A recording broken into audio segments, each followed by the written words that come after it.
Bonjour à toutes et à tous. Je m'appelle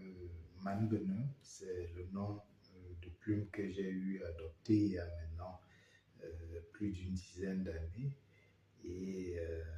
avec lequel j'écris des recueils poétiques, des analyses politiques et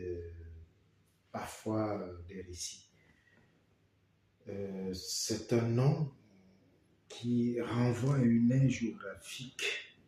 bien précise au Cameroun, dans la région du centre, et qui signifie l'enfant Benin, Manu Benedong. J'ai décidé de procéder à des formes d'entretien vidéo avec vous pour partager un certain nombre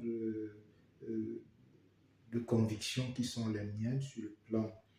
littéraire et précisément dans le cadre de la poésie qui, depuis que j'ai commencé à la poster sur Facebook, j'ai constaté une certaine émulation, un certain engouement du public à lire cela, à m'écrire et à me montrer l'intérêt qui est le sien. Hein, et surtout que pour certains, la poésie était quelque chose d'assez rébarbatif dans le langage, ce qui est tout à fait vrai, mais aussi un langage qui finissait par rendre élitiste le public qui pouvait s'y intéresser dans la mesure où son discours n'était pas toujours évident à comprendre ou à décrypter, ce que je comprenais d'ailleurs. Alors moi j'ai eu depuis bientôt 4-5 ans à expérimenter une façon d'écrire la poésie que j'estime être un peu plus en phase avec l'imaginaire africain. Je l'ai donc appelé la prose en vers, qui est de la poésie qui se sert des nombreuses ressources du langage ordinaire de tous les jours, dans sa simplicité, dans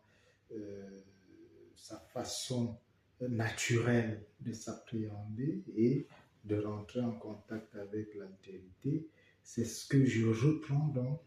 dans le cadre de ma poésie, qui en vérité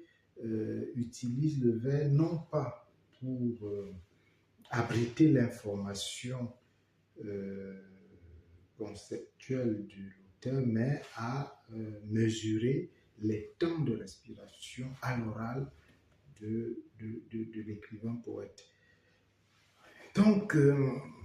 ces échanges que je voudrais souvent avoir avec vous me permettront d'exposer assez régulièrement, j'espère, ma contribution à la conceptualisation de la poésie africaine, mais aussi de vous permettre de me connaître aussi, voyez-vous. Parce que finalement, on a besoin de cette audience-là pour que l'Afrique qui se veut indépendante dans sa dimension holistique, c'est-à-dire globale, puisse également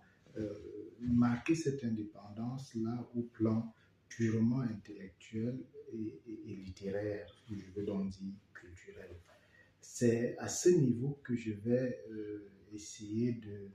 de partager avec vous mes réflexions,